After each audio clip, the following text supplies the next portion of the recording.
Merhaba değerli izleyenler. Binlerce yıl boyunca Fırat'la Dicle'nin arasındaki bereketli topraklarda yani Mezopotamya'da bir yaşam döngüsü oluştu. Bir ekosistem meydana geldi ve bir hikaye oluştu. Bazen bir kuşun, bazen bir geyiğin, bazen de Karacadağ'da bir tohumun hikayesi. Yani hepimizin hikayesi oluşturuldu. Ekosistem öyle bir hale geldi ki ekolojiyle birlikte bütün bir yaşamı var etti. Ekoloji derken canlı ya da cansız varlıklar değil, taşın da bir ruhu vardır. İşte bugün de o ruhun olduğu coğrafyalardan yani Karacadağ'dayız. Karacadağ binlerce yıllık ata tohumlarının bulunduğu bir coğrafya. Geçmişin buğdayı bugüne kadar sürüp geldi. Ve bütün coğrafya bir yandan talan altındayken, sömürü altındayken ama bir yandan da aynı şekilde Karacadağ eteklerinde bir direniş var. Tohumun direnişi, bazen de taşın direnişi. Bugün bunu konu alacağız. Bugünkü konuklarım arasında şair İlyas Gizligöl ve beraberinde yönetmen Sedat Kıran'ın doğayla olan, ekolojiyle olan hikayesini sizlere aktaracağız. Doğa ve yaşam başlıyor. Ben Metin Yoksu. İyi seyirler dilerim.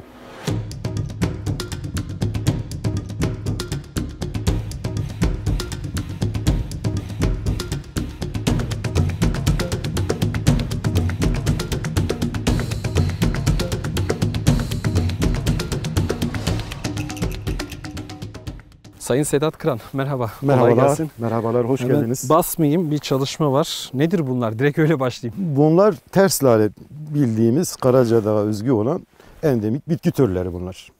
Birazdan detaylı konuşacağız. Öncelikle merhaba, nasılsın? Nasıl Sağ gidiyor? olun, saygılar, sağ olun, teşekkürler. Sizler de iyisiniz. Teşekkür ederim. Tabii ki hoş geldiniz Karacadağ'a. Karacadağ'ın sıcaklığı var. Güneş Bugün, tepemizde. evet, bugün şansınıza bugün hava sıcak. Sıcak bir hava sizi karşılıyor. Güzel bir hava şu an. Eyvallah. Sayın Sedat Kıran, ben izleyicilerim sizi biraz az tanıyor. Ben tanıyorum. 3 tane güzel bir belgesel film yaptınız. Bazı haberlerde şey diye çıkıyor. Çiftçilikten kazandığı kazancıyla film yapıyor. Bu da Kürt coğrafyasında film yapmanın belli bir zorluğu ama bugün ana konumuz bu olmayacak elbette. Ama izleyiciler kısaca seni tanımasını isterim. Hangi filmleri çektin, neler yaptın, seni kısaca tanıyabilir miyiz? Evet, ben Sedat Kıran, ben yörenin insanıyım. Buralıyım, Karacadağlıyım, yörenin insanıyım. Ben aile çiftçilik yapan bir aile. Sonuçta ben de çiftçilik yaptım. Sonradan üniversite öğrenimi gördükten sonra ben yine ata topraklarıma döndüm. Şu an Karacadağ'da endemik bitkilerin üretimini yapıyorum. Yani ekolojik bir çalışma veriyorum. Kaybolmakta olan son yıllarda da biliyoruz. Yani tarımsal ilaçların doğaya zararı, meraların tarıma açılması gibi etkenlerden dolayı Karacadağ'da çok biyoçeşitliliğin fazla olduğu Karacadağ'da maalesef o türlerini, o endemik türlerini kaybediyor. Onun için ben de şu gördüğünüz alanda 20 dekar alan üzerinde 4-5 tane Karacadağ'da risk grubunda olan endemik türlerin üretimini yapıyorum. Ayrıca ben sinemayla da ilgileniyorum. Verdiğim bilgiler için çok teşekkür ederim. Ben hemen bu soğan cücüklerine fazla basmadan zarar vermek istemiyorum bir yandan.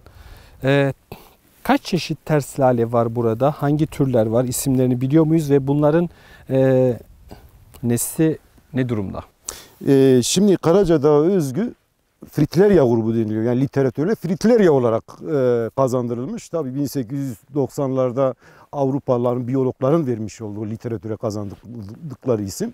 Bunlara Fritillaria türü diyoruz. Karacadağ'da da Fritillaria türlerinden 3 tane mevcut ve maalesef az önce dediğimiz koşullardan dolayı bitmek üzere. Ondan dolayı buradan kültürel ıslahını yapıyoruz.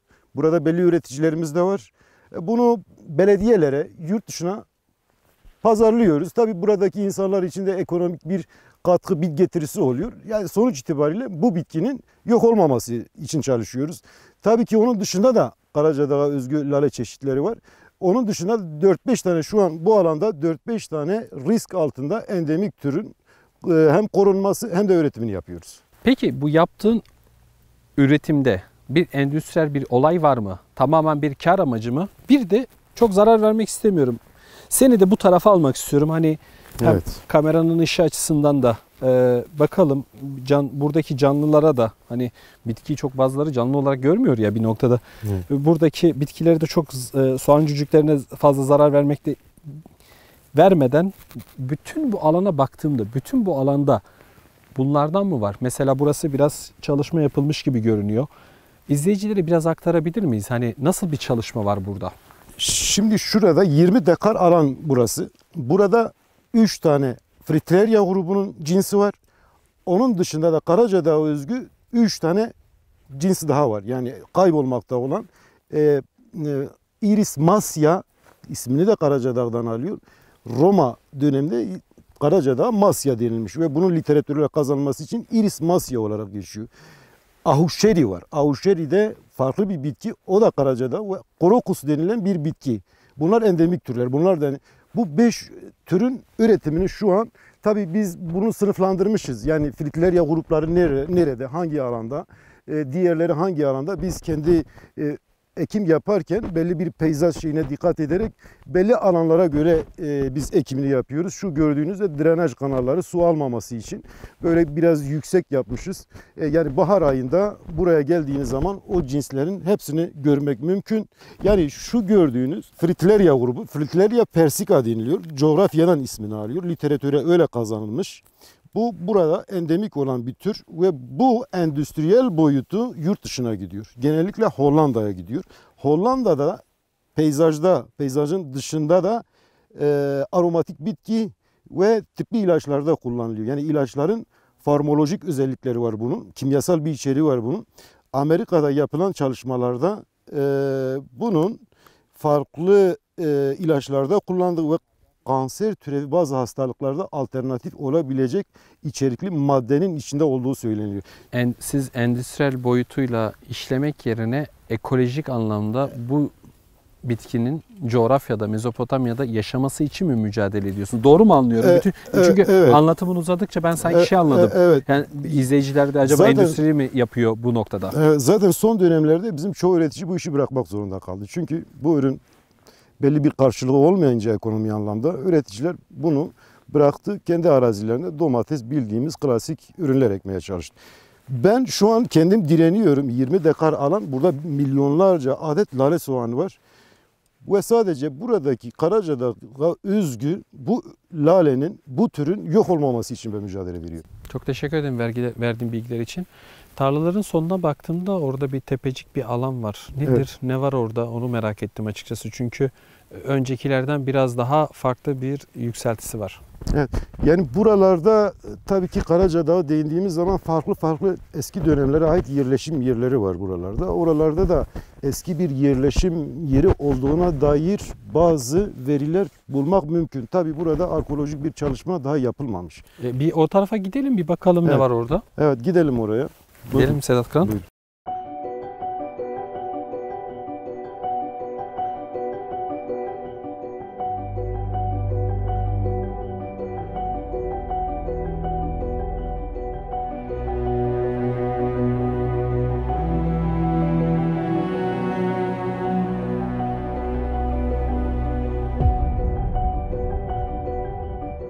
Sedat Kıran, uzun bir yol geldik. Her taşlar var, coğrafyanın güzelliği var. Bereketli topraklar buralar. Bu taşlarda hani sonuçta 10.000 yılın üstünde insanlık tarihinin ayak bastığı coğrafya. Sen de işte bir taştan bahsettin. Nerede o taş? Orada çok daha var mı yolumuz? Evet. Taş, burada taşımız. Bu taş şöyle gördüğümüz gibi bir geyik figürleri var. Geyik çizimleri var. Arkadaşlar çekiyorsa geyik çizimleri var. Bu örneklerini ben kendi çapımda birkaç tane hocayı da getirdim, gösterdim bunlara. Bu yazının bulunmasından önce 15.000, 20.000 yıl üzeri kaya çizimleri. Genelde o dönemin insanları, avcı toplayıcılar çevresel koşullarda, av törenlerinde, avı daha çok betimleyen çizimler yapmışlardır. Burada da gördüğümüz geyik çizimi var. Sedat Kıran, bu senin bir iddian. Elbette ki iddianın doğruluğunu da araştırmak gerekiyor. Bir gazeteci olarak biz bunun belki haberini yapabiliriz. İddia olarak, senin sözlerini iddia olarak verebiliriz. Sonuçta ama baktığımızda bazı şekiller var.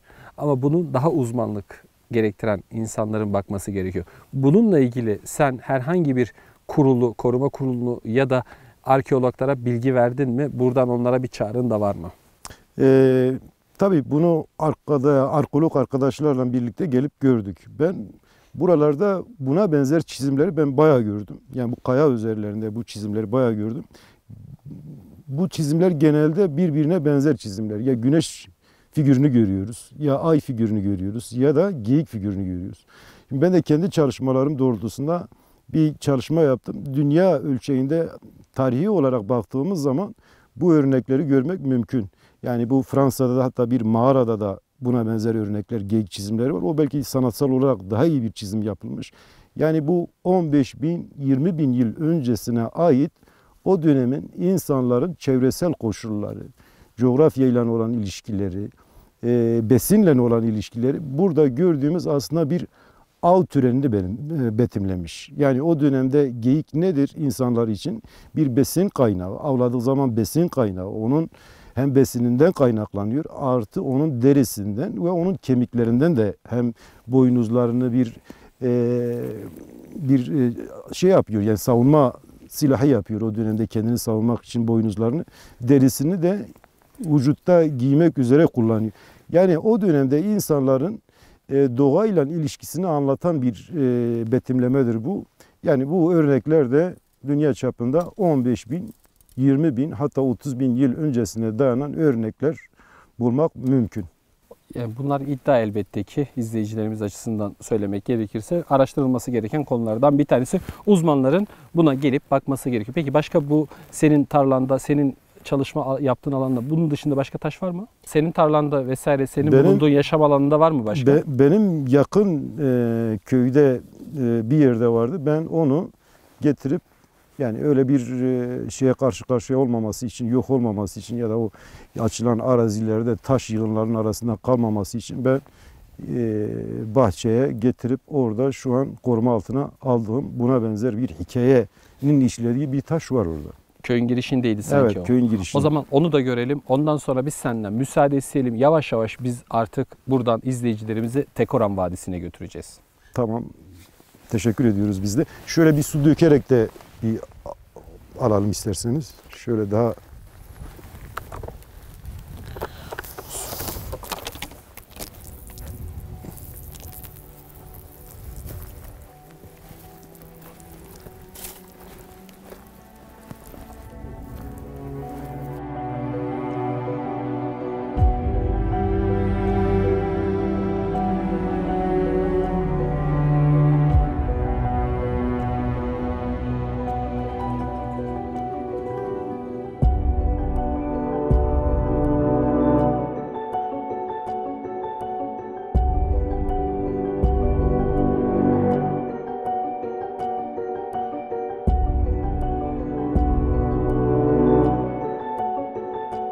Sedat Kıran, çok teşekkür ederim. Bayağı uzun bir yol gittik. biz teşekkür ederiz. Yani evet. yorulduk da açıkçası ama izleyicilerimiz açısından önemli bilgiler verdiniz. Çok teşekkür ederim. Ama ben şunu merak ediyorum. Bu taşları sen hakikaten nereden buluyorsun? Nasıl arıyorsun? Nasıl buluyorsun? Şimdi bölge itibariyle ya o derin Göbekli Tepe de buraya yakın. Sonuçta burada eski döneme dair birçok veriyi bulabilmek mümkün. Ya ben de buralı olduğumdan dolayı benim de ilgimi çekiyor. Bazılarını ben görüyorum. Bazıları da doğada çoban koyunlara giden kişiler bana söylüyor. Ben de buluyorum. Yani kurtarabildiklerimi kurtarabiliyorum. Bazılarını da kurtarmaya çalışıyorum. Az önce dediğimiz gibi bazıları maalesef tarıma açılan arazilerde yok olup gidiyor. Molozların arasında kalıyor. İşte bir taneyi de ben hatta o molozların arasında, o taş yığınlarının arasında getirip şuraya koruma altına. Yorulmuyor musun? Sonuçta isteyerek yapıyoruz. Yani böyle bir mirastır sonuçta bunlar. Tarihe ışık tutacak. Düşünün yani. Tabii az önce dediğimiz büyük ihtimalle 15 bin, 20 bin yıl önceye ait bir hikaye betimlenmiş. Orada bir hikaye anlatılmış. Bunun da manevi yönünün çok büyük olduğunu düşündüğüm için yani yorgunluğa değer diye düşünüyorum. Bu bahsettiğin taş bu mu? mu? Evet, bahsettiğim taş işte bu biraz molozların içinde kalmış. Ben bunu kurtarabildim. Biraz deforme olmuş şuralarda o molozların içindeyken. Yani atmışlar onu. Şuralarda biraz deforme var. Şurada bariz bir şekilde güneş var. Şimdi burada kırılmalar falan var. Şimdi Elbette burada ki da- kırılma taşlar, yerler görüyorum vesaire. Ben doğru mu görüyorum? Evet. Hani izleyicilerim açısından ben Evet. görebildiğim şeyleri izleyicilerime aktarmaya çalışayım. Burada ben bir güneş figürü görüyorum. Evet, Mezopotamya'nın olmazsa olması güneş hepimize Evet. gerekiyor. Güneşimiz olmadan zaten yaşam olmayacağı bir gerçek. Bunu da izleyicilere bir kez daha anlatmak istedim. Farklı şekiller var ama elbette ki bunlar benim diğer tarafta da söylediğim gibi ben bir gazeteci olarak yani her ne kadar bir ekoloji programı yapıyor olsak da izleyicilerimiz açısından bunların bilimsel olarak tespit edilmesine muhtaç olduğunu bir kez daha belirtelim. Bu taşı sen tekrardan soruyorum. Nereden buraya getirdin ve bunu koruma altına alma fikri yaşam bulacak mı, devam edecek mi? Yani az önce dediğimiz gibi bunların korunması gerekiyor. Ben o bilinçteyim, o duyarlılığı gösteriyorum. Bunu yaklaşık bir 10 kilometre bu alanın 10 kilometre uzağında taş yığınlarının arasında kalmıştı. Ben Sen buna az önce bildim su ve iş dökmüştün. makinesiyle ben buraya getirdim. Yani duyarlı olduğum için yani az önce dediğimiz gibi yani bir 15 bin 20 bin yıl önceki bir hikayeyi burada anlatmış.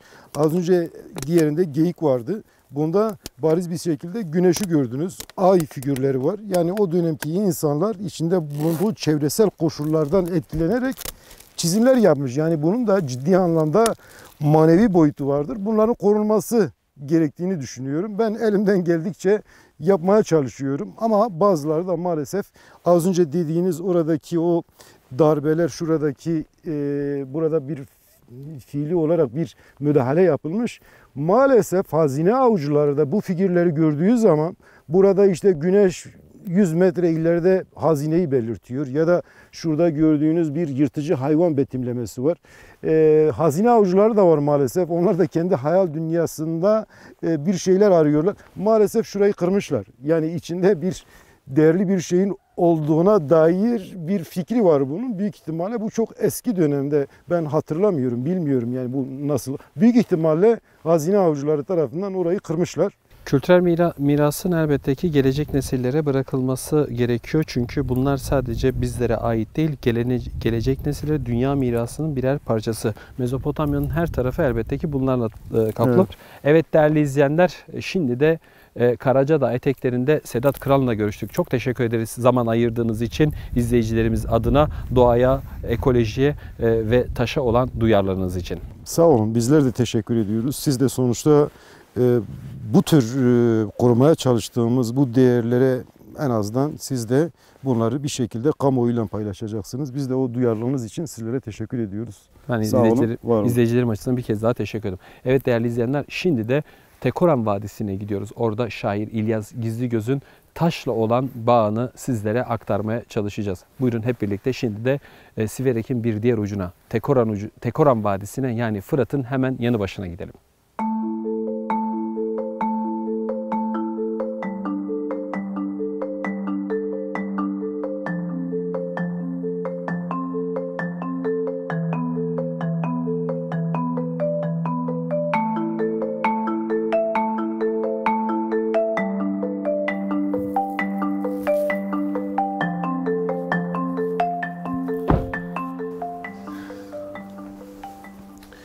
İlyas, Metin abi, muazzam bir şey bu.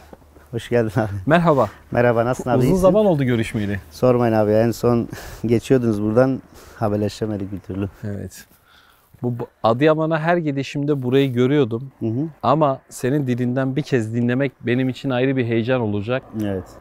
Ve sen burayı keşfetmeseydin burası yok olacaktı. İzleyicilerimiz bunları yeni duyacak. Ama Hı hı. Türkiye kamuoyunda önemli bir yere sahip de oldu. Çoğu insan duydu burayı. Hı hı. Ama burayı bir kez senden dinleyeceğiz. Öncelikle ama ben seni izleyicilerime bir şair olduğunu söyledim. Zazaca şiirlerini, Türkçe şiirlerini yazdığını iyi biliyorum. Teşekkür Öncelikle ederim abi. hepsi için tek tek kalemine sağlık ama kısaca sağ olun. seni tanıyalım. İlyas Gizligöl kimdir? İlyas Gizligöl kimdir? Güzel bir soru.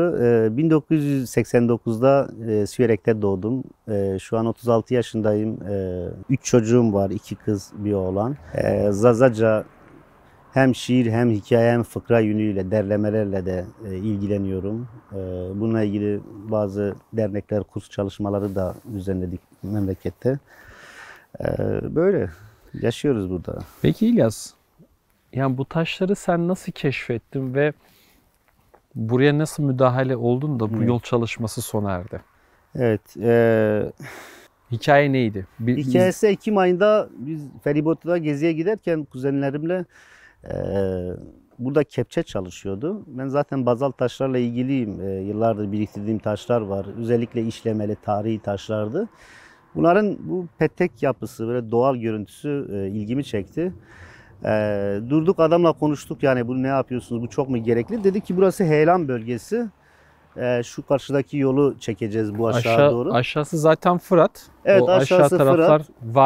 vadinin o bölgenin adı ne o tam olarak?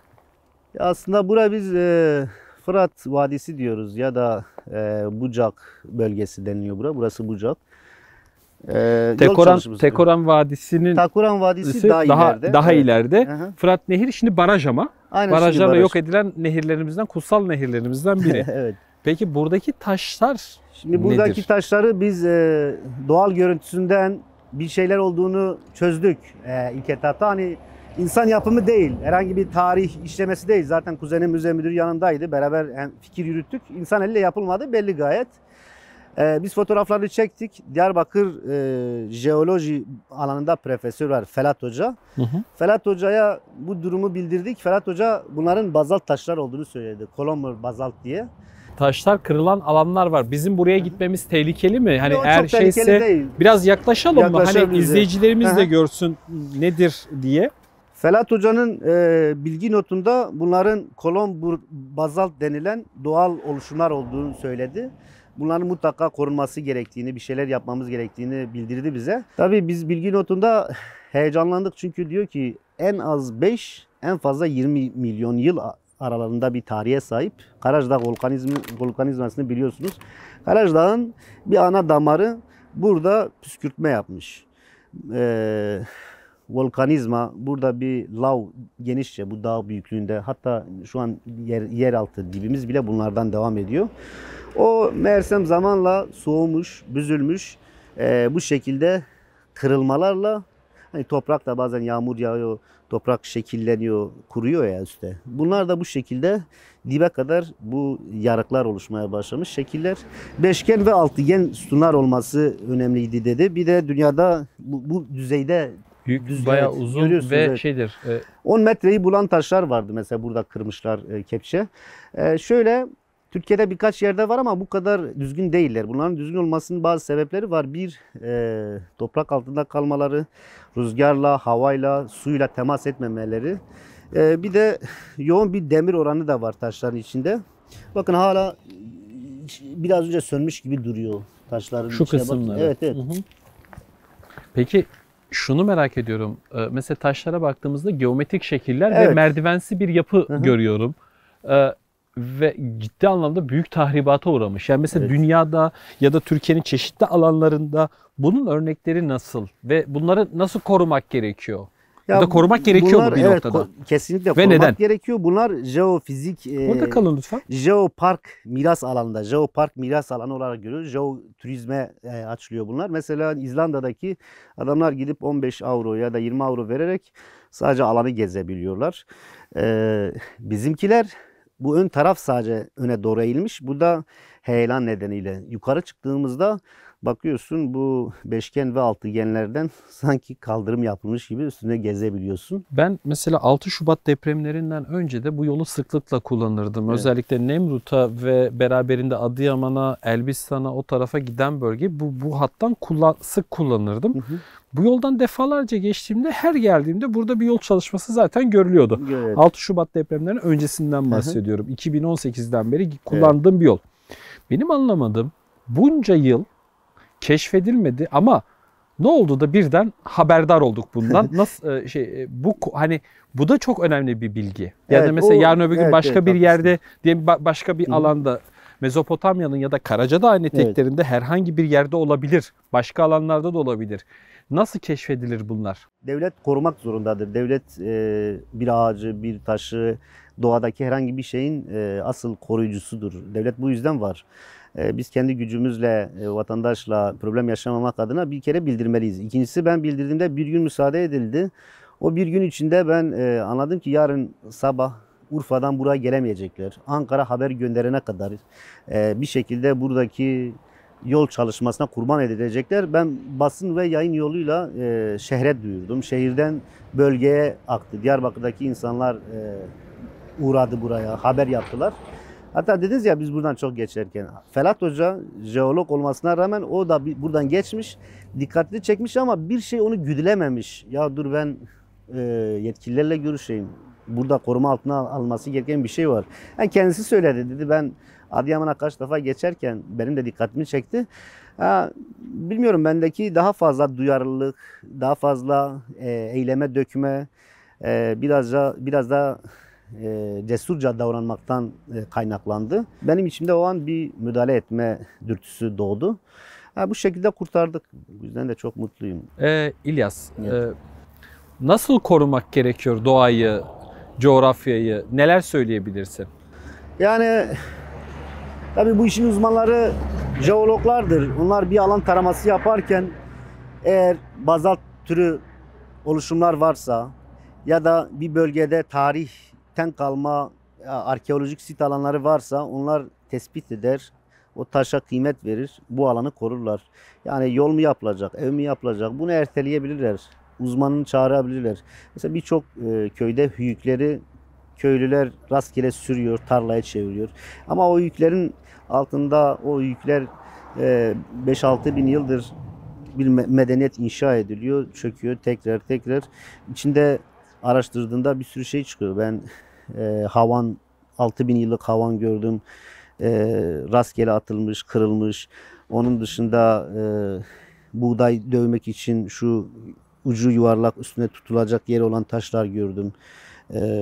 Mızrak ucu, bronz çağına ait mızrak ucu, hatta çakmak taşından ok ucu bile gördüm. Bunların hepsini alıp yetkililere emanet ettim. Coğrafyayı korumak gerekiyor, Evet. değil mi? Coğrafya güzeldir.